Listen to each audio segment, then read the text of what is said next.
Hindi naman kita tahol ka pa rin ng tahol. Ano ba ang gusto mo? Tangwang dopot. Wow. Ow, ow, ow.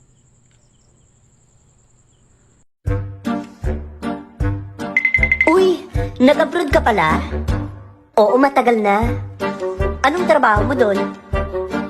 DH? Ay, di ba graduate ka? Bakit nag-DH ka lang? Sayang naman, ang ganda mo pa naman. Tapos katulong ka lang? Graduate ka din, di ba? Bakit palamunin ka lang?